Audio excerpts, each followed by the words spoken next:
By now, most of you probably know that Jeff Kaplan did a Q&A, as pretty much every other YouTuber who covers Overwatch has made a video on it. But what you might not know is that he answered a total of 86 questions, so there's quite a lot to pull from. I decided to highlight about 10 of those answers and really go into and give some of my thoughts about what he discussed. There is really quite a bit of information we can pull from this. I'm really happy that Jeff came out into the community and did this. So let's just jump right into it. The first one was, we had a question that asked, at what point are hero stats significant enough to show that something needs change? And then that person referenced Ana and Lucio being considered must picks for quite some time. Jeff said, right now we're trying some stuff with Lucio. We feel like a lot of players feel like he is a must-have in comps, but he also doesn't feel super impactful to play. We're trying some ideas to make him more engaging to play while making him a little less obvious / must pick. We'll see if these changes make it to the PTR. So that's really interesting. The idea that they're going to be making enough changes to make Lucio feel like more of an engaging hero leads me to believe that they're taking away some of the passiveness of his AoE effects. His AoE healing, his AoE speed boost, those just being passive are what make him not feel engaging. You just hit shift, you do some wall riding, and then you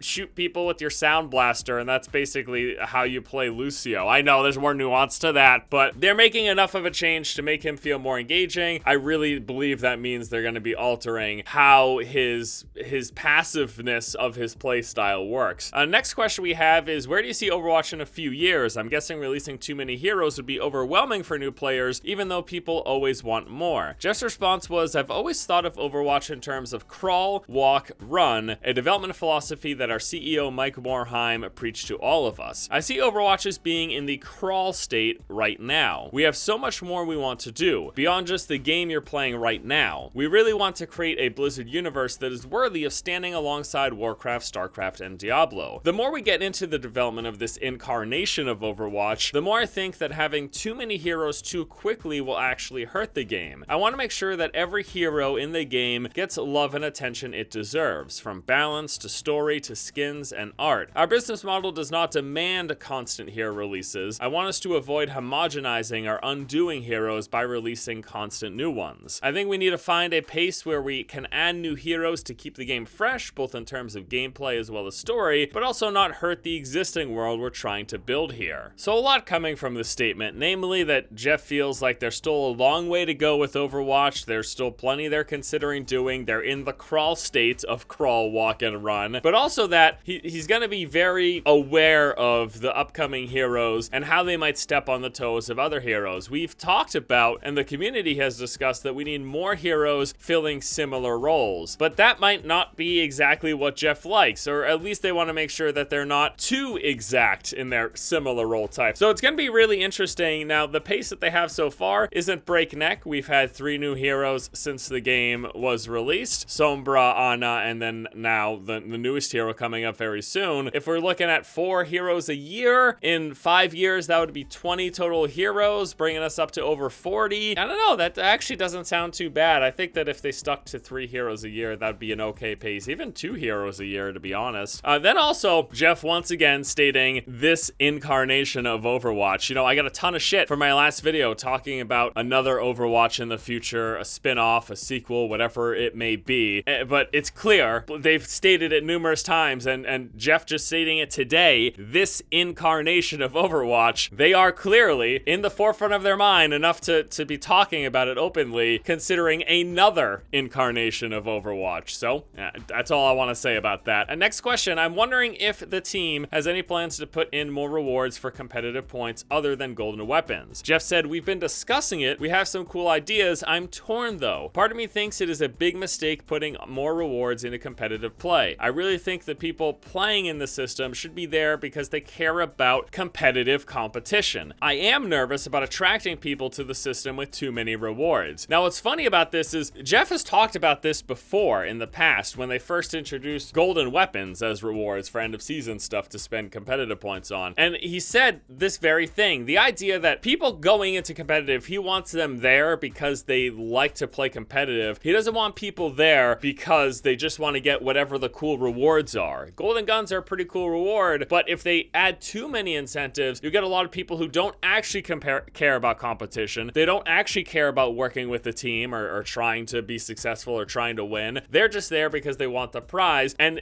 my understanding from this is that it's that separate mindset, that they're not there because of the love of competition, but they're there because of the end goal, that would create maybe even more toxicity and make for just more unfun matches and gameplay experiences. I think that's kind of what he's driving at here. So it's an interesting kind of development decision. I'm not gonna lie, I would like to see more than just golden weapons, but maybe don't take it too far so that we avoid this problem that he's clearly thinking about. The next question was, do you feel meta changes is a perpetual state that will constantly evolve as the game evolves? And Jeff said, I believe the meta will always evolve even if we don't make changes. The community will get grumpy when the meta changes. The community will get grumpy when the meta doesn't change. Such is life. Absolutely. It doesn't matter what you do. People complain. People have discussions about it. I'm here doing that very thing. We like to talk about the game. I don't know that's necessarily a bad thing. I guess it just depends on how it rubs people. What's your current opinion on Sombra's kit? Any more ideas to give her maybe a little boost if the current ones are not enough? Jeff said, we're taking it slow. Let's see how the current PTR changes feel on live and then move forward. The last thing the world wants is to see an OP Sombra. Trust me, I've seen it. I believe he's probably referring to her being more of an assassin, having the invisibility and then also being able to sneak up behind someone and blow them up. That level of stealthy assassinness is what they've tried to avoid with her design. They're trying to make her more supportive, more finisher, obviously with her passive, and helping the team by hacking health packs or setting up key things by popping her ultimate to disable barriers, things of that nature, as opposed to just straight up, you know, rolling over mofos and then being invisible half the time. I get you, Jeff. I hear it. Can you talk about the hero development like the old abilities? This one's one of my favorite. The hero who had the most changes was Bastion. We used to tease that Bastion had the ultimate of the week. He had grenades, he had a remote mine, he could shoot through walls. Yes, Bastion could shoot through walls. He had an artillery volley. We just never could get it right. We were really pleased with the tank though. Transformation into another form really fit the character. It was way more work than any of the other abilities, but it was worth it. I love the fact that Bastion at one point could shoot through fucking walls. I wish.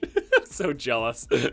For special events like we have in the past, will they be annual? Jeff said, we put a lot of time into those events. I think it would be tragic not to allow new players to experience them. Also, we want to give everyone a chance to get the items again. So I think it'll be very likely to run the events again. So seasonal events, maybe even the summer games, the Halloween event, the holiday event, Chinese New Year. Looks like we'll be getting all of that stuff repeated. I am curious if this means that they're going to kind of halt the events, or they're just gonna put more in between those events, because the events came somewhat frequently, like every couple of months, you would say. Are they gonna keep adding new events in between those so that we're consistently having event after event? That would probably be a little bit too much. So I believe this probably means that as the years go on, they're gonna slow down with what new events that they introduce. Maybe that means we'll just have one-off special things taking place, kind of like the Icon Vault edition. And we had a few rapid fire answers that I thought would be interesting to you guys. When can we expect a legendary skin for Widowmaker? Jeff said soon. It's worth the wait. When are the new McCree skins coming? Jeff said soon, this spring, same as the Widow. You will want these. He was asked if we could gift loot boxes to friends. Jeff said they were working on it. And then these are great. What is your favorite wrestling technique? Jeff said death. And when someone asks you about the next unreleased hero, what's your favorite response to strategically avoid answer the question? Jeff said Kian S. Sombra. So there you go. Just a little wrap up, and I think some of the more interesting parts of the Q&A from Jeff. Like I said, he answered over 80 questions, so there was a lot to pull from. These were the things that I thought were the most interesting and that I wanted to comment on. He also talked quite a bit about Titan, and I might talk about that in a future video because I'm interested in that side of, you know, what could have been kind of thing. This is everything that's really super relevant to Overwatch. Hope you guys enjoy the video and my thoughts. Thank you all so much for watching. Have a good one, and until next time, I'll see you later.